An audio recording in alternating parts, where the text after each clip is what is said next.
Well, I'm glad you guys are all here. So tonight we're going to continue our series, walking through the Old Testament minor prophets. We've actually gotten through most of them. There's not that many left at this point.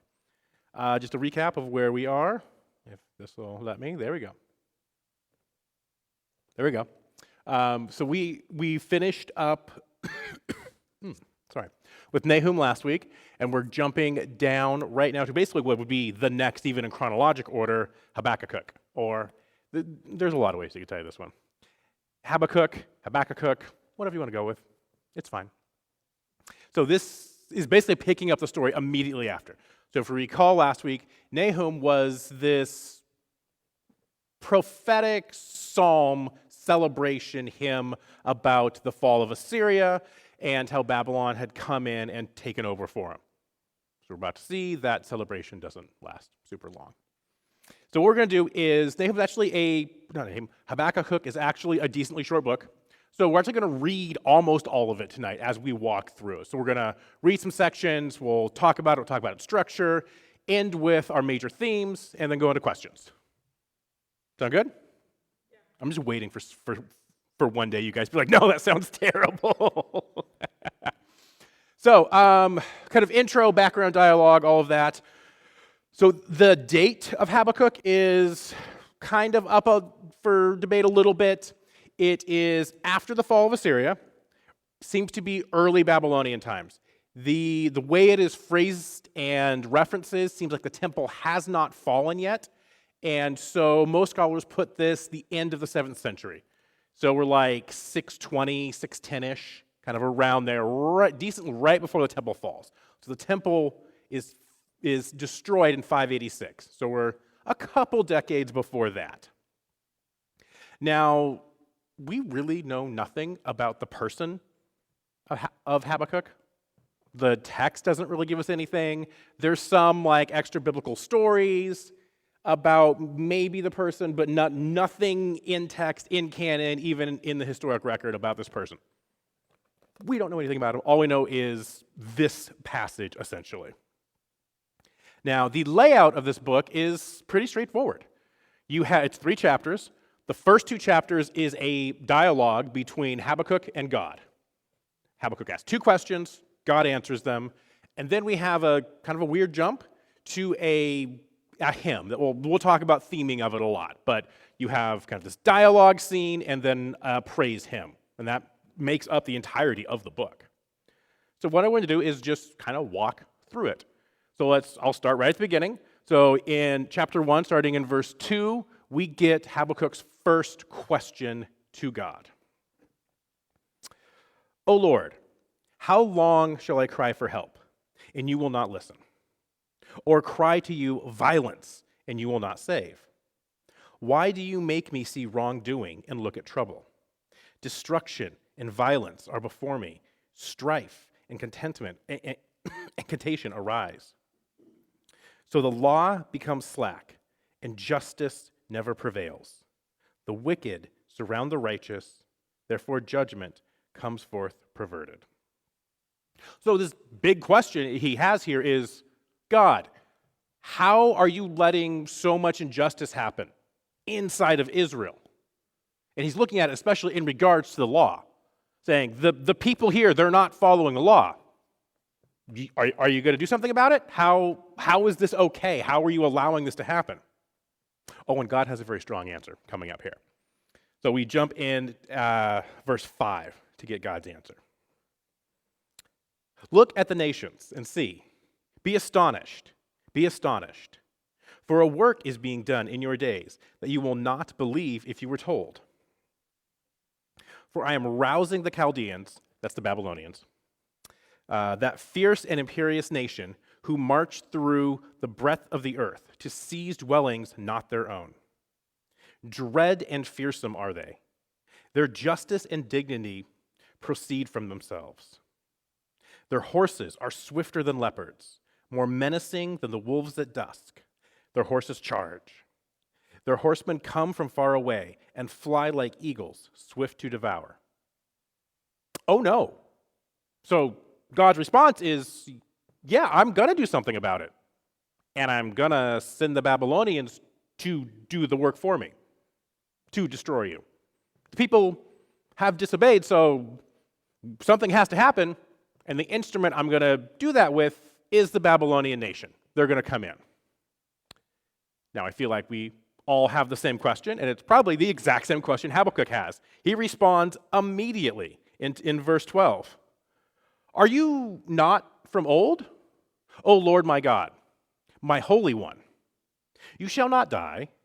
O Lord, you have marked them for judgment. And you, O Rock, have established them for punishment. Talking about Israel. But I do have to love when you open up a section like this with such kind of flowery language. He's trying to appeal of like, whoa, God, but you're the just one. You're the rock of the nation. He's really trying to appeal to God here. But he continues. Your eyes are too pure to behold evil, and you cannot look on wrongdoing. Why do you look on the treacherous, and are silent when the wicked swallow up those more righteous than they?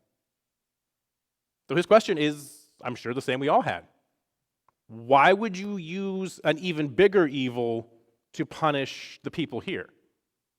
His thinking is, the people here have done wrong, but they are way more evil. Why would you use something so evil to punish your children?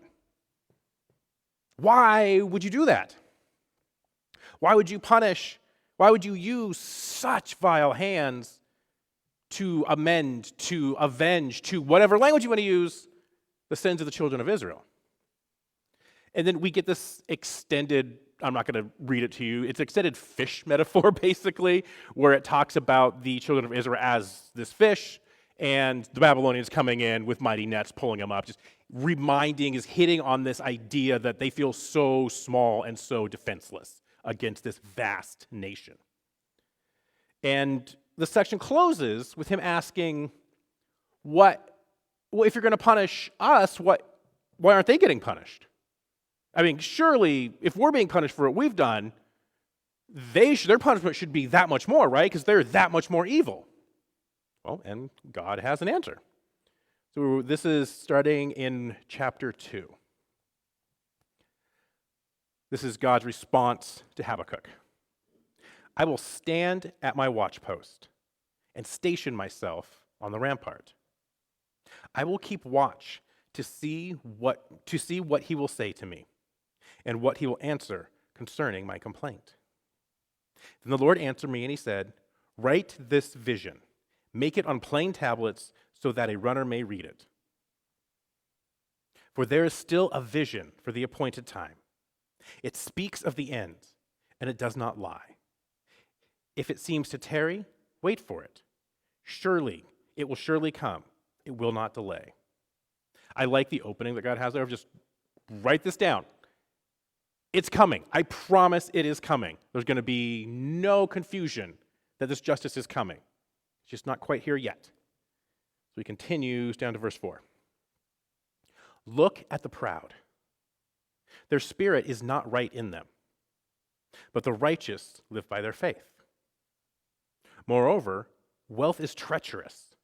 The arrogant will not endure. They open their throats wide as Sheol. Like death, they never have enough. They gather all the nations for them and collect them all as their own, all the peoples as their own. So this is him assuring them in a weird way, oh, don't worry, I know how evil they are, and a massive punishment is coming to them. He knows how their expansion of their empire is endless, how they are like this, talk about the mouth of Sheol, this never-ending death swarming across the land, claiming up all the peoples that aren't their own. God knows that. And then he continues by kind of almost listing the offenses that God knows Babylonian has done. So we pick up here in verse 9. Alas, for you get evil gain from your horses, talking in reference as if he was talking to the Babylonians, setting your nest on high to be safe from the reach of harm. You have devised shame for your house by cutting off many people. You have forfeited your life. The very stones will cry from the wall. and the plaster will respond from the woodwork. Alas, for you who build a town by bloodshed and found a city on iniquity. It is not from the Lord to host that people's labor, only to feed the flames, and nations weary themselves for nothing. But the earth will be filled with the knowledge and the glory of the Lord, as water covers the sea. So he goes back and lays out some of these offenses, going down, tearing cities down only to build them up in their own image, in their own empire, through flame gathering, through flame and death, growing their nation, growing their people around them. The Babylonians, their empire was massive. So starting in Mesopotamia, going all the way up above the desert, even stretching up into the Zagros Mountains a little bit, creeping into what we would call kind of the Greek area north, coming down the Levant, even creeping into Egypt. So this was massive. But God ends this by saying, but the earth will be filled with the knowledge of the glory of the Lord, just as water covers the sea. He's reminding Habakkuk that their empire is massive right now, but mine's bigger. What they are doing is nothing in the realm of history, in the realm of my power. And God closes their argument in verse 20 with what I think is kind of a sassy answer, or a sassy end here. But the Lord is in the holy temple. Let all the earth keep silent before the Lord. It's basically God kind of saying, I know what's going on, be quiet. I want to take care of it. I know what I'm doing. And that's a hard answer to hear sometimes. We don't like that. We don't like when we don't know the full plan, or if we know it, when we don't like the full plan. And that's how God ends this conversation. Basically saying, I'm God, decision's made, it is decided, it's over. Discussion. My mom was very kind of notorious for doing that. When we would have an argument, it's argument, I'm a little kid, I'm not actually, I'm doing anything to change her mind, but she would humor me for a while. It was, okay, argument's over, you're done. I'm the mom, it's over. I feel like that was kind of God here being like, nope, okay, I've humored you long enough, it's over. Then we move to chapter 3, which is kind of a weird jump, because chapter 3 gets into this prayer psalm. It's Habakkuk now representing God, and this is a kind of archaic tradition, but representing God as this mythological divine warrior. And this is an image, a genre of poetry that is some of the oldest in the Hebrew Bible. We have other examples of this. In Exodus 15, sometimes called the Song of Miriam, that is an example of God as divine warrior. Judges 5, the Song of Deborah, another example, God coming through as this warrior, destroying.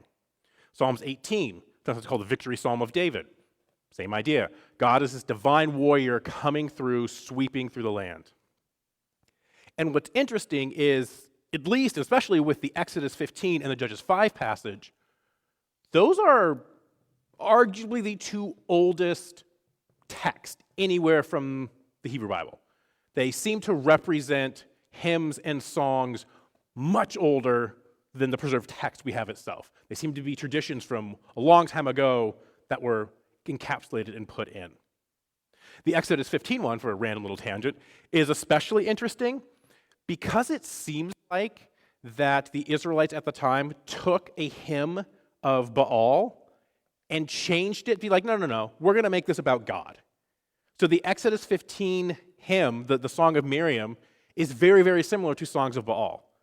So it's a really fascinating just shift of, this is kind of the ethos we're in, but we want to make this about our God. We think our God is better than this, so let's improve this and make it about our God. So this doesn't have any bearing here. I think it's just a cool kind of history aside about how the early kind of Israelite religion started forming. But these kinds of passages, super, super old, very inbred into the ethos of the people. And this one goes on to celebrate this divine appearance of God in all of its power, even to the point that it causes nature itself to feel upheaved. That when God appears in full war arraignment, the earth itself is worried. And this passage ends with Habakkuk reminding us to take heart. Because, like we said, everything's bad right now, but this massive divine warrior that even the ground, the mountains, everything is afraid of is for us, is our God. So it doesn't matter what happens right now. God might be angry. God might have different plans. We have to remember that this is our God. And this God loves us. And this God is capable of giving us the victory. So what I want to do is just read the whole chapter. I'm not going to put the words up there because I'd be flipping around too much to do it, but just sit, listen to the words. So this is all of chapter 3 of Habakkuk. It is this divine warrior anthem hymn that Habakkuk writes down in response to his conversation with God. So chapter 3 is actually starting in verse 2 because verse 1 is just the intro to the psalm. O Lord, I have heard the report of you and your work. O Lord, do I fear? In the midst of the years, in the midst of the years revive it. In the midst of the years make known. In the wrath remember mercy. God came from Team, and the Holy One from Mount Paran. His splendor covers the heavens, and the earth was full of his praise. The brightness of the Lord was like the light rays that flashed from his hand, and there he veiled his power. Before him went pestilence, and plague followed at the heels. The Lord stood and measured the earth, and looked and shook the nations. Then the eternal mountains were scattered. The everlasting hills sank low. And his were the everlasting ways. I saw the tents of Cushan afflicted. The curtains of the land of Midian did tremble. These are all references to kind of the gods of the surrounding nations, that the holy places of their gods are trembling, are falling. Was your wrath against the river, O Lord? Was your anger against the rivers, or your indignation against the sea, when you rode out on your horses, on your chariot of salvation? You stripped the sheath from your bow, calling for many arrows. You split the earth with rivers. The mountains saw you and writhed, and they raged, and the raging waters swept on. The deep gave forth its voice. It lifted its hands on high. The sun and the moon stood still in their place, and the light of your arrows as they sped, at the flash of your glittering spears. You marched through the earth in fury. You threshed of the nations in anger. You went out for the salvation of your people, for the salvation of your anointed.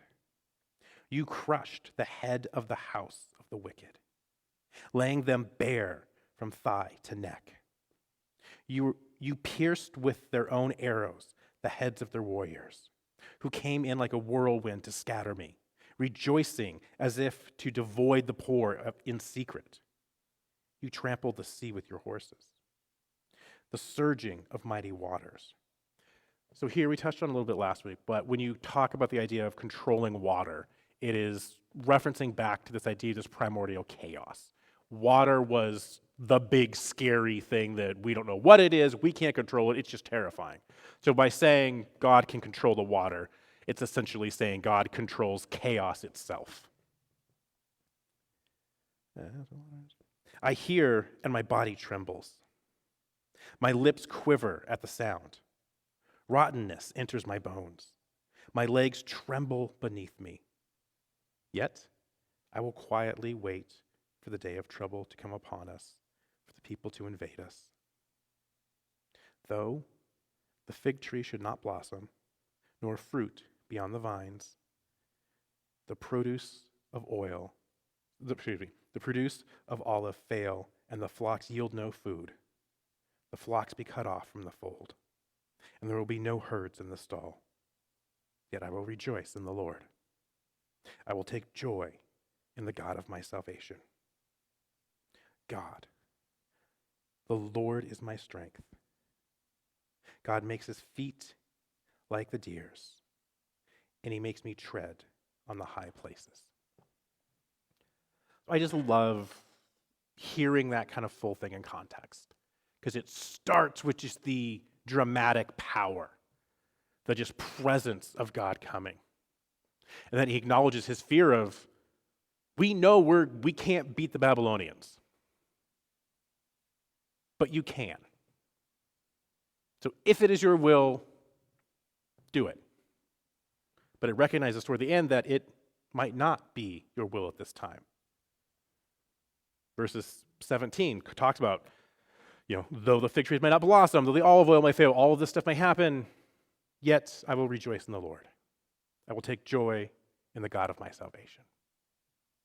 And this is why there's some frustration with this book. I want the jump from his anger of questions in chapters 1 and 2 to now this. I want more of that transition, that go through. But he ends up here in this place of acceptance, of, I don't know what's going to happen. We are more than likely going to lose in this moment. But though we might, I will continue to trust in you. For you are my salvation. For what happens here is temporary. You and your salvation is what matters. And I just love that kind of ethos that he ends this book with. So the main themes that we have touched on here, we have two big ones, justice and faith. Justice is the idea that things probably won't be on our timeline. God's justice is probably not going to align with what we would want. And that's probably a good thing if we're honest with ourselves. But God's justice will happen. And that's where the faith side comes in. It's faith to endure evil, to endure what is happening now, knowing that our God is just and will right the wrongs. Earlier in the book, it talks about Abraham and his waiting. Habakkuk reflects on the times that now he has to wait. And so now we will have to wait sometimes in faith. Wait in stillness for God to move, for God to come. And so that's what kind of, for me, the main theme of this book is how can we have faith in our waiting? Faith when God's timeline doesn't match up with what our timeline is. So with that being said, let's discuss that.